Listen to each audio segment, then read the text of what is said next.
Hello, I'm Anya Das. I have secured 60 rank this time in Civil Service Examination 2018. In this video, I would like to share with you some of the takeaways from this exam and some of the inputs that I would like to give to the aspirants.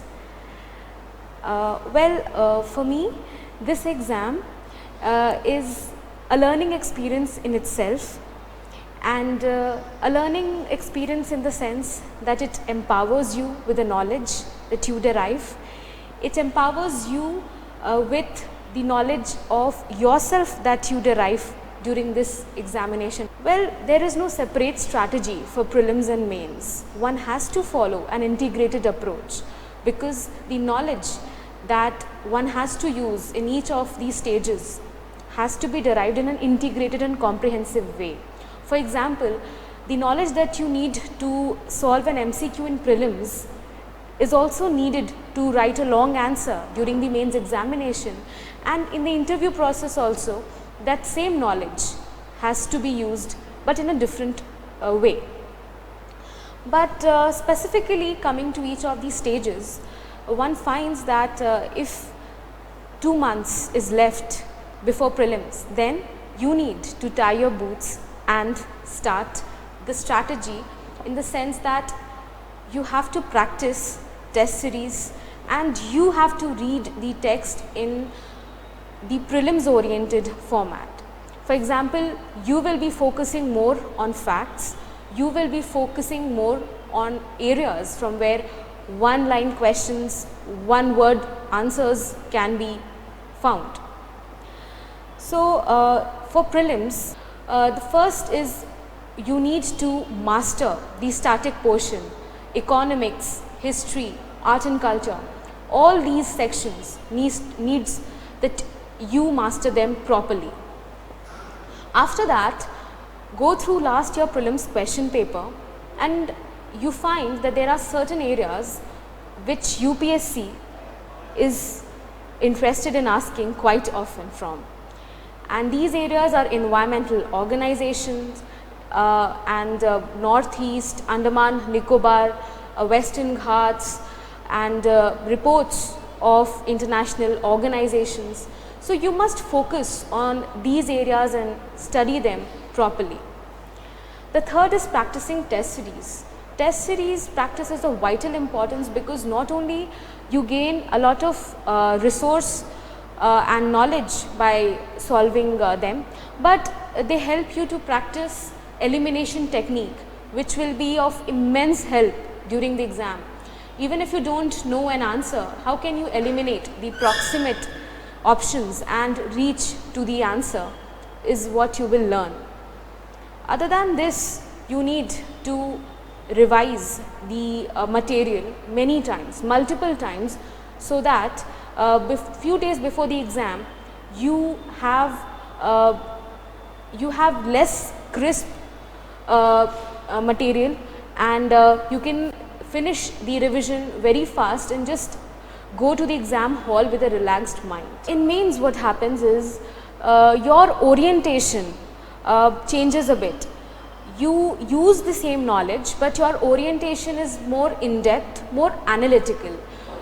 You approach a topic as not only what is the topic, but why is the topic.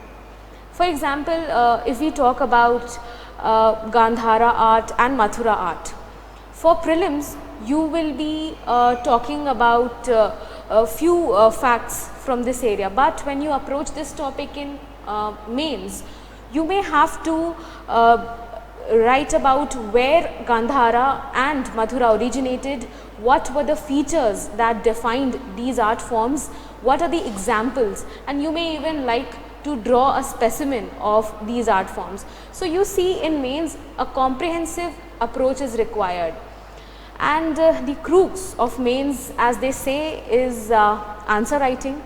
And answer writing is of primary importance because when you write your answers, you present your personality, your knowledge through it. It is the only way by which you speak to the examiner.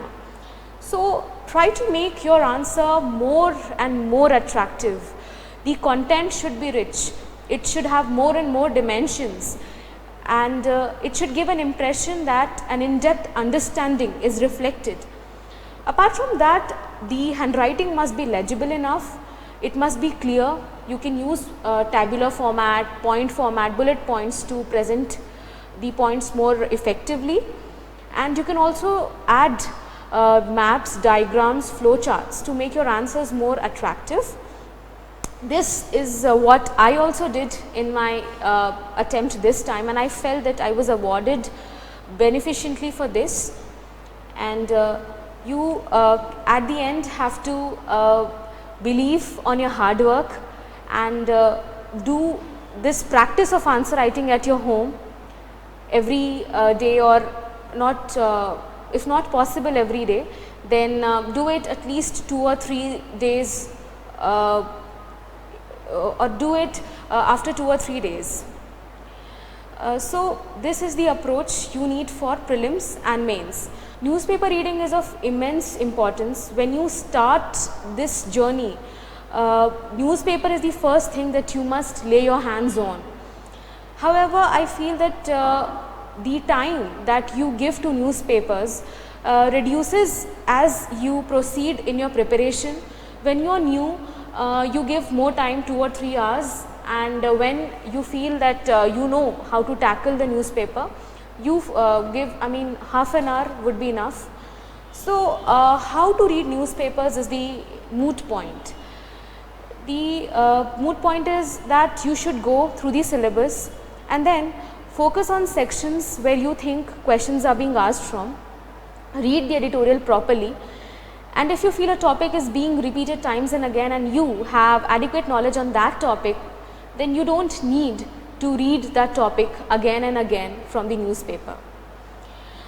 I personally followed the Hindu for the prelims stage. I read it thoroughly, I made notes out of it, but after prelims I felt I need to change the newspaper. I shifted to Indian Express. I felt that the editorial section of the Indian Express was of great help for GS2 and GS3 paper in mains. So therefore I read Indian Express for mains.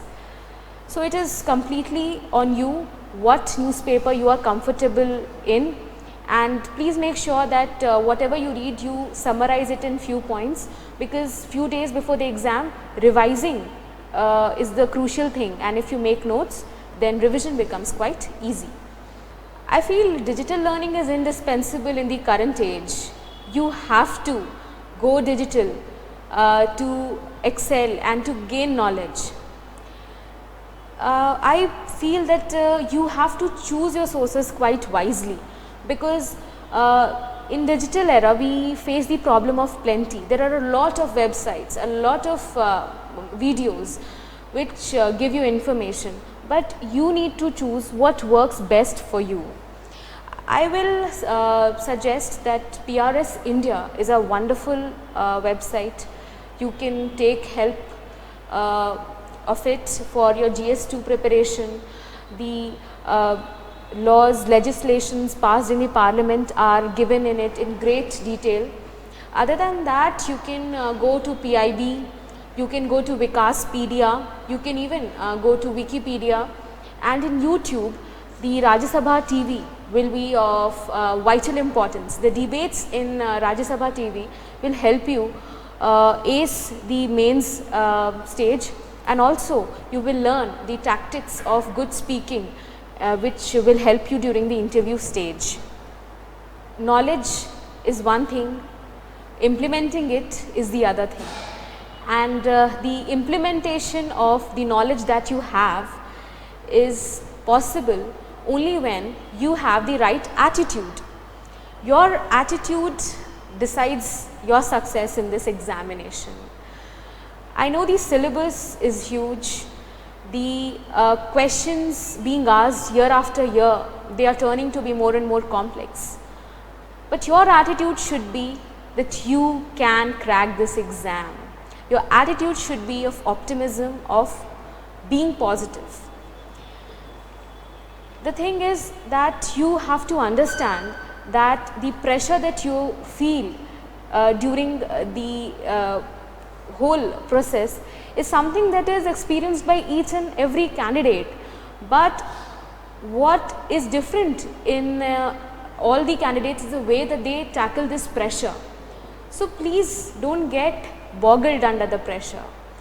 When you wake up every morning, always tell it to yourself that you can and you will crack this exam, and that will make the difference, believe me. I'll personally cite an example. During 2018 mains examination, GS3 paper was a paper in which I had some problem in managing time, and I could just finish the paper because I couldn't, because I could keep calm. I didn't panic. So that is the takeaway. If you panic, then not only your current present will be affected, but even your future, the time you waste over the fretting and the negative thinking. So please have a very, very positive attitude and always think that this is doable. Optional is an area which gives you an advantage in this exam. So normally the selection of optional subject depends on the background that you have and the interest that you have. I personally had a background in English literature, but I chose the optional of sociology because I had an interest in it. Also, the other criteria for selecting an optional should be the time that you have in your hand. Some subjects like sociology have short syllabus which can be prepared in less time. Other than that, answer writing skill is of immense importance. If you feel that in any optional subject you can write good answers and you can write dynamic answers, then surely you should select that optional.